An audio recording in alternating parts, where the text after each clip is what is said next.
Hey guys, welcome back to Peter Said What. If you're new to my channel, welcome. Today, I'm going to give you my thoughts on this article on Polygon written by Nicole Clark, who noted the resemblances between Avatar: The Last Airbender and The Legend of Korra with Walt Disney Animation Studios' most recent film, Raya and the Last Dragon. Before I proceed, please subscribe to my channel to check out more of my opinions and reactions to all things pop culture and entertainment. Your support means a lot.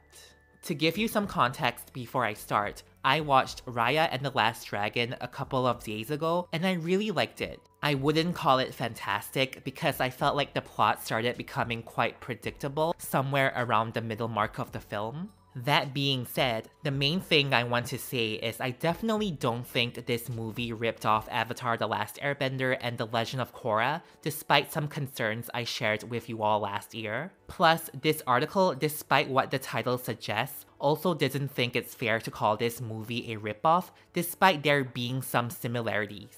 Let's now go through some of the key points that were presented in this article. In this paragraph right here, the author drew some comparisons between Raya and the Last Dragon and the 1998 Walt Disney film Mulan. For example, like Mulan, who took her father's place to fight in the Imperial Army, Raya is driven to combat to protect a beloved father. Okay, more like save her father because he and millions of other people were turned to stone by the Droon. Both films also feature a dragon sidekick, although I wouldn't deem Sisu to be Raya's sidekick at all. Mushu, on the other hand, felt more like a sidekick to me. Anyways, Raya is definitely not a Mulan copycat, and even the author acknowledges that they're not the same. Scrolling down some more, we get to the part where they made the first comparison to the Avatar universe, specifically The Legend of Korra. I pretty much addressed this in my previous video, whereby young Raya looks like Korra due to how similar looking their outfits are. However, in relation to what the author pointed out here, I also wonder if I would be saying the same thing had Raya been a light-skinned Asian or even a Caucasian character instead.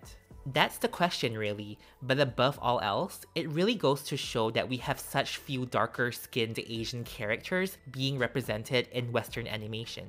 But if you've watched the film, Raya only had that blue outfit on during like the first 20 minutes of the movie because pretty much the rest of the movie was set 6 years later after the Dragon Gem was shattered into pieces and each land took a piece for their own. And during this time, Raya was mostly wearing this outfit, which to be honest, I prefer it way more to the other one. And most importantly, Raya in this look certainly did not give me any sort of Korra vibes. The author then made connections between the factions or lands, as well as the animal mashups in Raya and the Last Dragon, to the ones in Avatar: The Last Airbender. With the factions, like I said in my previous video, it doesn't make sense for Avatar: The Last Airbender to monopolize the idea of having multiple factions or nations, with each having their own distinct cultures. Also, I personally like how in Raya, each of the lands are named after the different parts of a dragon. It's really creative actually. And I appreciate the writers for trying to make each of the lands appear distinct to one another in such a short time frame of basically 100 minutes from various standpoints like their geography, architecture, and even the character designs of the chief of each land. At least I could see that a lot of effort has been put into the world building in this film. But there is one similarity between Raya and the Last Dragon and Avatar: The Last Airbender that really stood out to me, and I kinda only noticed it towards the end of the film,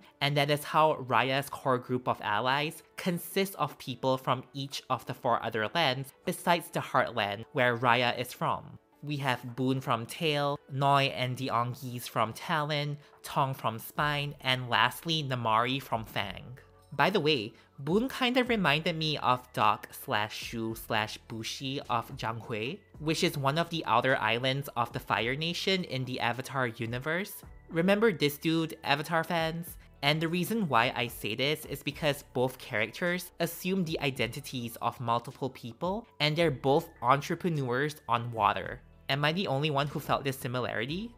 Anyways, this group dynamic is reminiscent of Team Avatar from Avatar The Last Airbender because Team Avatar has one member from each nation, with Sokka and Katara coming from the Water Tribe, Toph from the Earth Kingdom, Zuko from the Fire Nation, and Aang himself is from the Air Nomads. It also just registered to me that the Fangland is pretty much like the Fire Nation, where they kinda started a war in a way.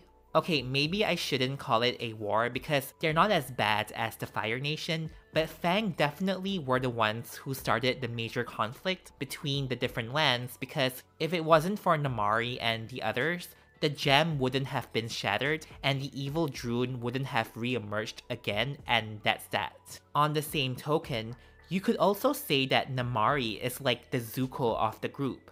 They share a good chunk of similarities like being the last ones to join their respective groups. They're both forced by a parent to do evil deeds for them. In Namaari's case, it's to capture the last dragon, Sisu, and in Zuko's case, it's to capture the last airbender or the Avatar. By the way, random thought, I felt like the subplot of Namaari's mom, Virana, who had intentions of capturing Sisu and stealing the gem pieces from Raya to make sure that Fang is seen as the land that saved the world so that the rest of the lands could forgive them, could be handled better in my opinion.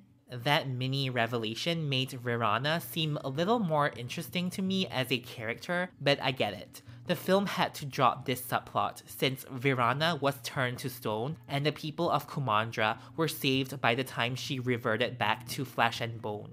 However, it would have been better and definitely way more realistic if the kingdoms weren't so kumbaya with Fang at the end of the film. Just my 2 cents. Another difference I want to point out between Raya and the Last Dragon and Avatar The Last Airbender is that in Raya, I expected Sisu to be the one to save the world, since it's always presented to us that it's the Last Dragon's responsibility to do so. But technically, in the end, Namaari was the one who saved the world because Team Raya put all of their trust into Namaari to reassemble the Dragon Gem. But to be fair to Sisu, she did actually save the world once before, and that was 500 years prior when she used her siblings' magical powers that were all accumulated in a gem and used it to blast off the Druun. She's actually better than Aang in the sense that when it was Aang's time to train as the Avatar and whatnot, he decided to run away from home to escape his responsibilities when the world really needed him the most, literally. But with Sisu, she actually helped her siblings in stopping the Druun once already. She just lost her energy afterwards and went into hibernation for 500 years, but that doesn't really matter because there weren't any Druuns during those 500 years either, whereas in the 100 years Aang was missing, a whole genocide took place. Sorry to this man. Sorry to this man. But when it comes to stopping the Druun for the second time, Sisu was pretty much down for the count, and it was basically up to Raya, Namaari, and the others to save Kumandra and its people. However, Sisu did impart her wisdom onto them, which is to trust one another, which gave the Dragon Gem enough power to blast off the Druun again. Another parallel I noticed between Raya and the Last Dragon and Avatar The Last Airbender is that whenever Sisu gains a new magical ability after retrieving a gem piece from each of the 4 other lands in the film, it reminded me of how Aang has to travel to each nation to learn to master their respective bending disciplines. That's definitely one similarity I can't ignore. Okay, next. It didn't occur to me until I came across this article and this other article from CBR written by Nicholas Brooks. But yes, Kumandra also has animal mashups or hybrids, just like in the Avatar universe. For example, there's Raya's main animal companion, Tuk Tuk, who is a hybrid of a pillbug, an armadillo, and a pug. And Tuk Tuk is also used as Raya's mode of transportation, just like how Appa, who is a hybrid of a buffalo and a manatee, is for Aang, and how Naga, who is a polar bear/dog hybrid, is for Korra. We also have the Yonjis, which this species is a hybrid of a monkey and a catfish. But again, the Polygon article notes that these are all common themes that are present across fiction, which I totally agree. So that's pretty much all the comparisons this Polygon article has made between Raya and Avatar, on top of me adding on a few other similarities I myself picked up on as well. Besides that, it's interesting how the article also compares Raya and Namaari's relationship to Adora and Catra's relationship in She-Ra and the Princesses of Power. If I'm being real, I definitely understand the parallels between the two. Similar to Catradora, Raya and Namaari started out as friends, then became sworn enemies, then quickly transitioned back to friends again, and maybe potential love interests. Well, Catradora is canon, so that's one major difference, but I think it's pretty reasonable to fanship Raya and Namaari together. Even Raya's voice actor, Kelly Marie Tran, ships them herself.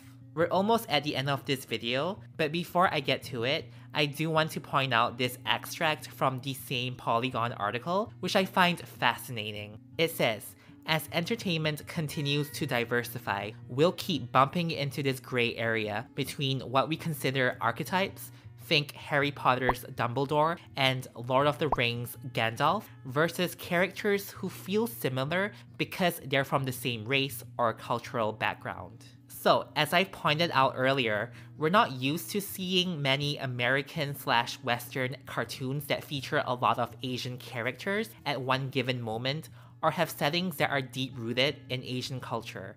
So that's why we can't help but make these comparisons between Raya and Avatar. Therefore, diversity in cartoons should always be a priority for animators and writers, and it's extremely vital to tell different types of stories that feature all varieties of Asian people, because guess what? Not all Asians are the same. Shocker, right? It's so important to remind everyone out there that Asia is not just East Asia. It's not just China or Japan or Korea. There's Southeast Asia, which has 11 countries with their own unique traditions. There's South Asian countries like India and Pakistan. Then there's the Middle East, and so on and so forth. Regarding the movie itself, as I've said very early on in the video, I enjoyed watching it. I love the references to things like laksa and jackfruit, and I think I saw batik at the beginning.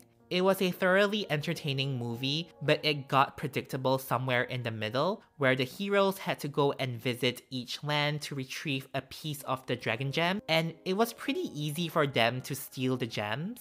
So I wasn't really at the edge of my seat throughout most of the film. The movie also ended on a really positive note, but I still wish Fang wasn't welcomed in by the other lands so easily. Wow, this thought actually just came to me, and it's kinda dark, but here it goes. Wouldn't it be sad if they only managed to turn everyone back from stone when Raya is like 80 years old or something? Imagine an 80-year-old Raya reuniting with her, I'm assuming 50-something-year-old dad, Benja. Raya would have such few years left to spend time with Benja, and he would probably outlive his daughter, right? Because I assume those who turn to stone would remain the same age even after turning back from stone. That's pretty depressing. With Raya herself, she's a wonderful hero and a positive role model to young girls and boys out there. I think her dynamic with Namaari is great, whether it being platonic or romantic, whatever works for you. I'm not too crazy about Sisu, I'm not gonna lie. She had some really funny moments here and there, but overall, she was okay. The side characters as a whole were also alright, I guess. I love Baby Noi though. She's definitely the best side character, and I'm glad the writers didn't write her to be a talking baby because I feel like that can get a little bit annoying to watch after a while.